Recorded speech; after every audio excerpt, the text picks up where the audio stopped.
누구나 과정을 즐기고 싶어 합니다. 과정을 즐기면서 좋은 결과로 인해 성취감을 느끼고 싶어 하죠. 이 말을 다른 말로 하면 좋아하는 일을 하고 싶다로 바꿔 말할 수 있겠네요. 그런데 이게 어디 쉽나요? 일단 먹고 살기 위해 경쟁력이 있어야 하는데 이를 위해선 힘들고 어려운 일을 해야 합니다. 수능에서 좋은 점수를 받아야 하고 높은 학점으로 대기업에 취직해야 하고 취직해서 계속 승진하고 연봉도 올려야 하고 그렇게 모은 돈으로 주식 투자, 부동산 투자도 잘해야 합니다.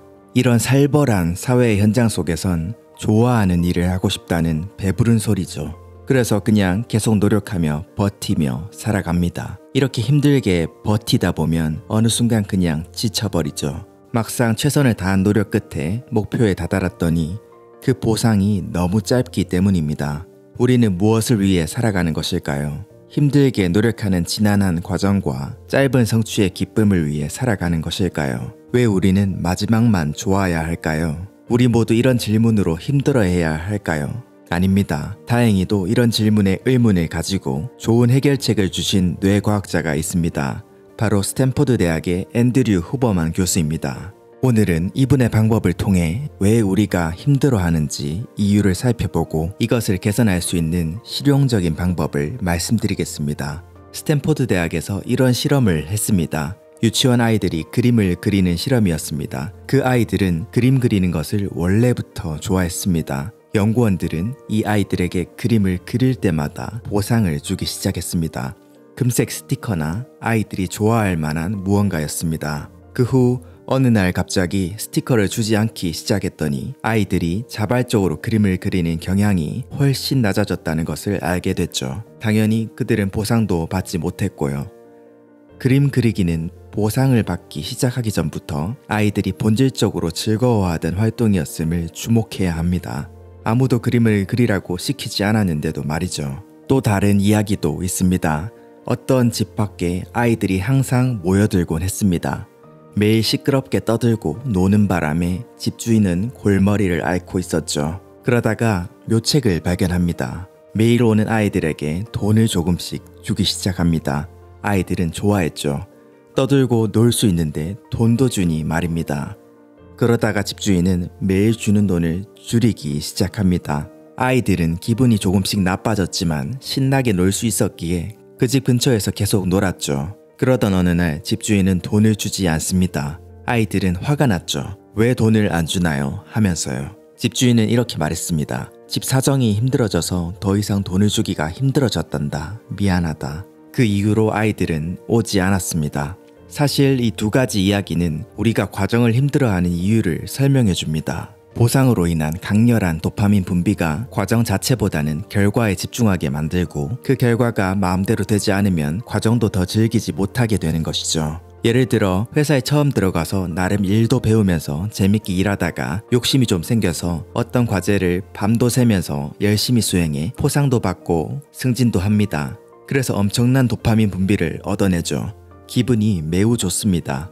그래서 또 이만큼의 도파민을 얻어내기 위해 노력하고 또 노력합니다. 그런데 어디 그렇게 포상과 승진이 쉽나요? 우리 일상에서는 크고 작은 좌절들이 많습니다. 승진에 누락되고 포상 후보에도 오르지 못하는 경우가 허다하죠. 성취와 보상에 대한 기대를 안고 시도하다 보니 전처럼 일도 배우면서 재밌게 한다는 생각도 들지 않습니다.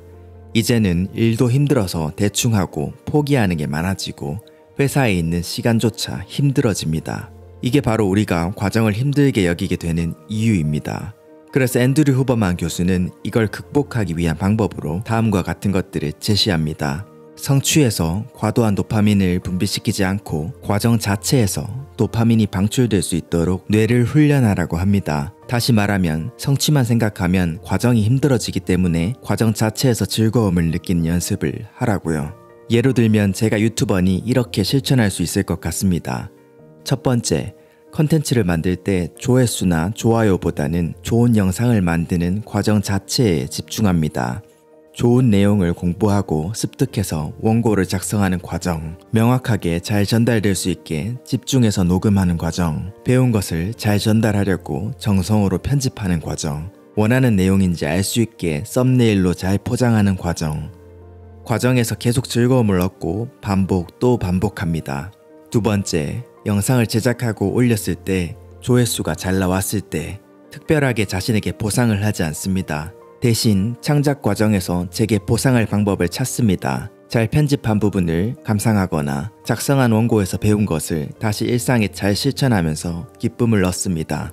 세 번째, 스스로에게 계속 이야기합니다. 이렇게 노력하는 과정 자체가 보상이고 기쁨이야. 힘들고 어렵지만 정말 가치가 있고 보람이 있어.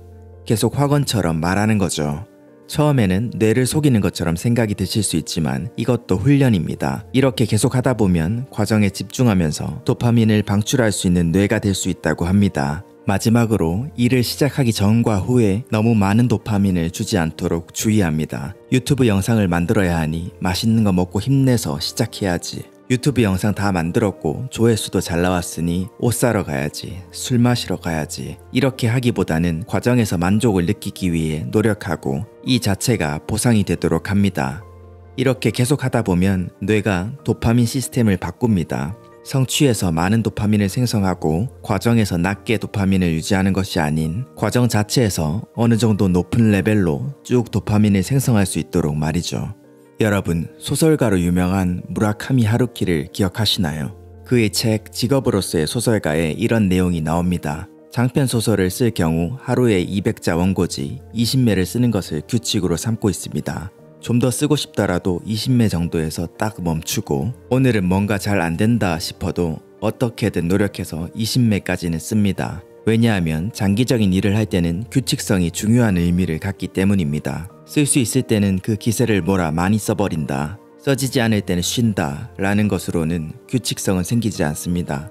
그래서 타임카드 찍듯이 하루에 거의 정확하게 20매를 씁니다.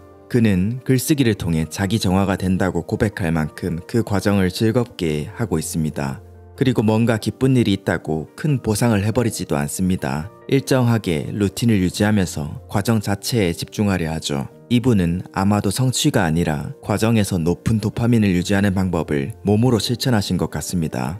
여러분들도 각자의 환경에서 어떻게 과정 자체를 즐길 수 있을지 제가 예시로 말씀드린 방법을 적용해 보시길 바라겠습니다. 그럼 다음 영상에서 또 찾아뵙겠습니다. 감사합니다.